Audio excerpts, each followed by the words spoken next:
Fast forward a little bit. In October 1992, I reported at Freiburg, Germany, where I was assigned to a reconnaissance scout platoon in 4th Battalion, 67th Armored Regiment. This was very different from my job at Fort Ord, where I was genuinely light and served as division reconnaissance for the 7th Infantry Division. Here I would learn to complement heavy units and tanks.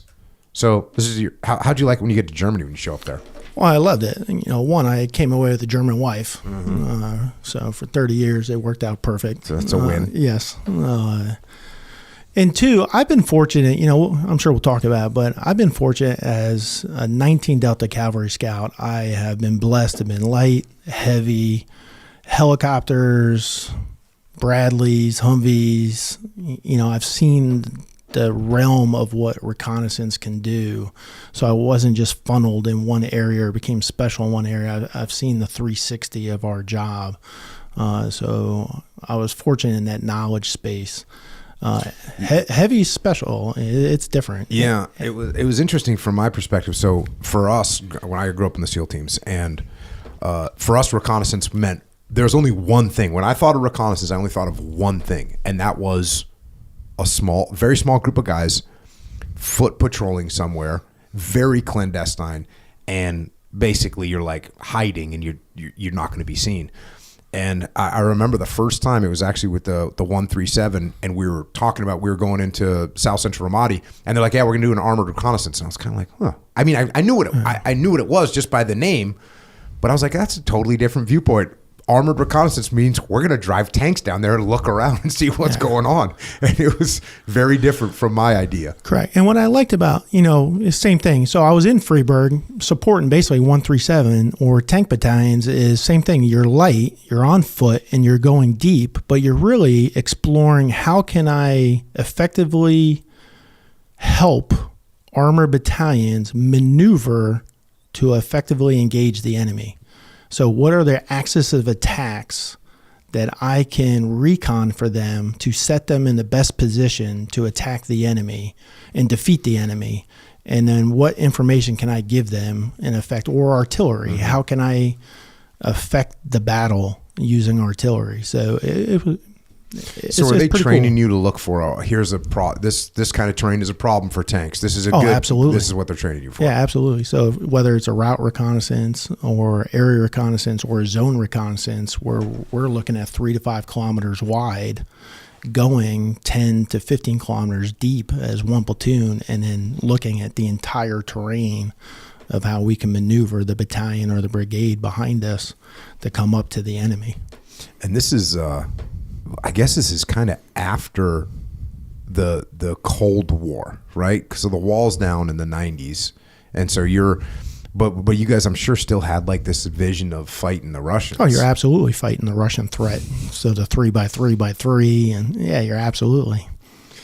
Right on.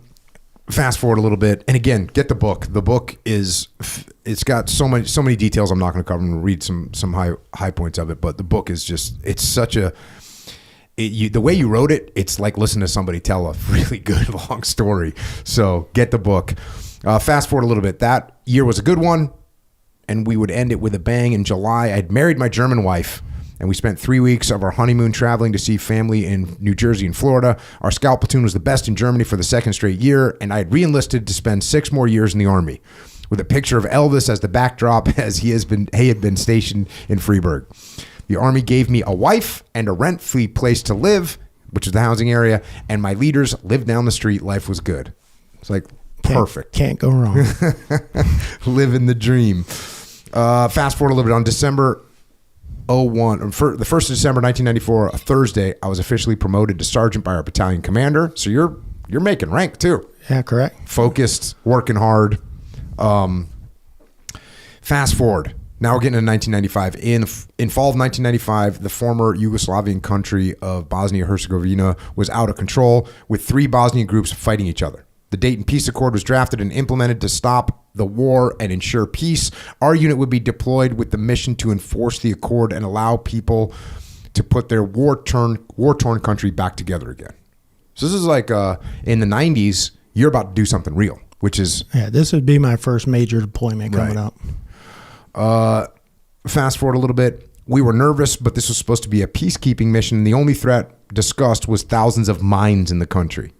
Our maps were littered with red dots, and one red dot represented between 1 and 1,000 mines in that area. That's real.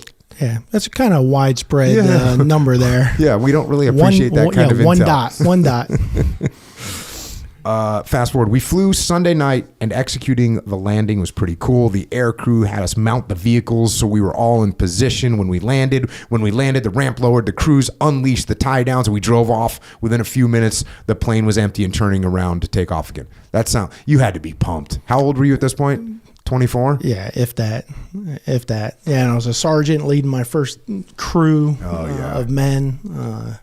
Yeah, and I was going to get the mission to lead us up north to the Sava River to secure it so everybody can come across. So, you say this. Now, in our scout platoon, we had 10 Humvee vehicles, typically with 3 soldiers per crew, but we were never manned 100%, so we had to get some soldiers from another unit to fill us out. The lead scout is the senior staff sergeant in the platoon, and he led us everywhere. This person was generally the most knowledgeable, but not in our platoon.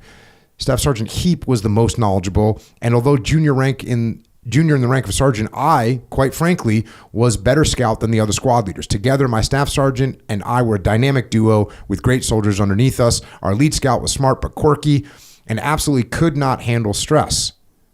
This was how he became known as Shaky Jake. Fast forward a little bit.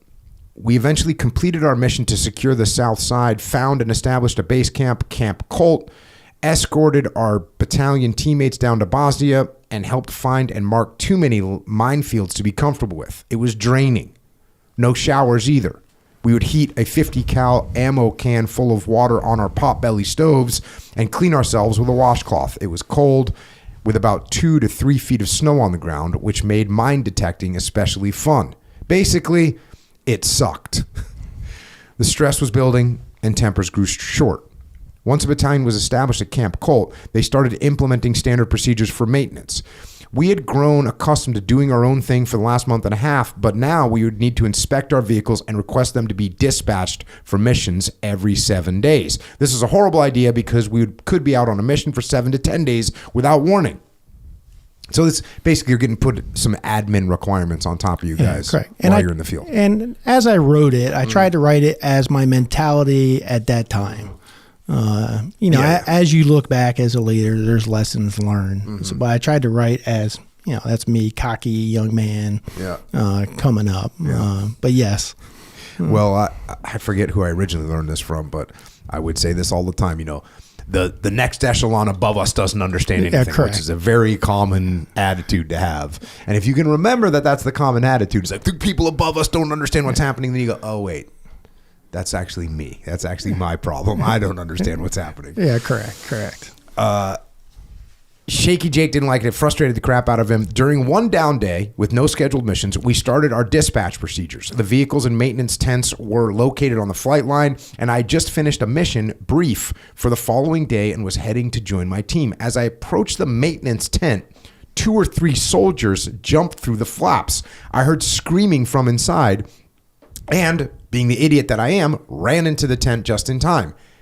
Shaky Jake was screaming at the maintenance sergeant, a master sergeant, E8, and someone very senior to Jake. Shaky Jake had his back turned to me. I will fucking do it, yelled Jake. Fucking pull the pin, the maintenance sergeant yelled back. What the hell is going on? As I came around Jake, I saw him holding an M67 fragmentation grenade. One hand was cupping the grenade and spoon, and a finger from his other hand was wrapped around the pull pin. The maintenance sergeant had both hands around Jake's. I did what any dumb person would do and put my hands on top of theirs. So now the grenade was covered by 6 hands, and I yelled, everybody fucking calm down. I'd either startled them or found a commanding voice I didn't know I had, but they immediately stopped screaming and looked at me. 3 of us face to face holding a grenade. Master Sergeant, please release your hands. Staff Sergeant, please let go of the pull pin gently. Give me the grenade and both of you step back, I ordered. They listened and I secured the grenade. As soon as I had the grenade, I left the tent, yelling some nonsense instruction to the soldiers gathering to see what the commotion was. I speed walked to our platoon tents where I found the platoon sergeant and the platoon leader. Shaky Jake lost his mind and pulled a grenade on the maintenance guy, I stammered. Where's the grenade? The platoon leader demanded as he jumped up from his cot. Right here in my hand, sir. That's a freaking crazy little scenario. No, I mean, yeah. What do you do? And it's, I said, these are 100%.